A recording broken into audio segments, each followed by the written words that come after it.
Canada is a large novel about two children whose parents rob a bank and who are almost, upon the robbing of this bank, immediately caught by the police and put into jail and into prison.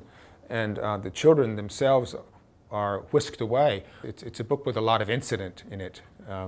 So for me, it's probably, in those regards, the most ambitious book I ever wrote. I called it Canada because that's what I called it when I started thinking about it, which was in 1989.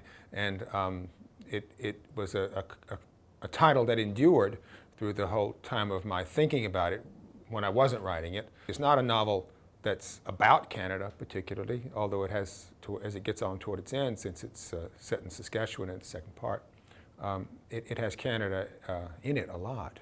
But it was Canada in a kind of metaphorical sense. It was Canada being a place away. It was about crossing borders and about what it means to cross physical borders and what it means to cross emotional borders, what it means to cross spiritual borders. I mean, I know that sounds a little highfalutin, but nonetheless, if you're going to write novels, you might as well be highfalutin. I began it in 1989 when I was waiting for the bound, no, not bound galleys, but I was waiting for edited manuscript to come back from my editor at that time, and I had nothing to do. I was living in a small little town in central Montana, and I had a little office that I worked in, which was above a car repair. And I thought, well, I don't know when this manuscript's going to come back. It could come back in a week, or it could come back in 6 weeks. So I'll just sit down and write something. So I did that at that time. And then the manuscript subsequently came, and I set the book aside. I suppose the scene that attracted me to it at the beginning of this time was the scene in which Dell's parents rob a bank. I was very enthusiastic to write a scene in which someone robs a bank. That was a garish narrative hook at the beginning of the book, which was kind of tantamount to me throwing down the gauntlet on myself, basically saying, okay, if you're going to start this talking about murders and bank robberies, that's a nice challenge to yourself. Can you write a book which is up to that challenge? I'm always trying to write books that ask the most of me and get the most out of me and set up challenges for myself that I can make both interesting and that fully consume me. I spend a year before I start to write compiling a big notebook, and it's a notebook that looks like a kid's high school notebook, and inside of it it's got dividers with little colored tabs at the top, and for each colored tab I have the name of a character, and I have the name of a location, I have the name of what I think are the general principles of the book. I have some that I just call scenes that I might like to write.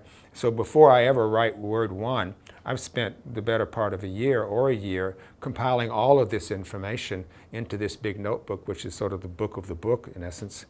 And then when I've got as much in it as I think I need, which is usually around 150 pages, then I just start studying it and studying it and studying it and studying it until I feel like I'm avoiding writing by studying. And then at that point I try to think, can I write the first sentence? And so by that time I'm so thoroughly familiar with what my plan is for the book that the first line becomes simply inevitable to me. I mostly think of characters as not being physical presences, but as William Gass says, as being sort of foci of language. For me, they are sources of intelligence, sources of language, sources of utterance. And so their physical presence is always slightly less interesting to me and less compelling to me. I guess in a way I have to admit that I don't know what readers do when they imagine characters. I mean, Dell is physically in the book, as are all the other characters in the book, quite physically present, even though I don't exactly know if readers envision them or if they don't envision them. I think that there's a wide variety in readers relevant to what they do and don't envision. I just don't know. I mean, for myself, when I'm reading novels, I don't envision characters. I don't. I live entirely in the language. I think that over the course of a life, things that were interesting to me when I was young, by and large, stay interesting to me later. so that I'm happy to go back to those subjects in some ways and try to find new formal ways for recreating them.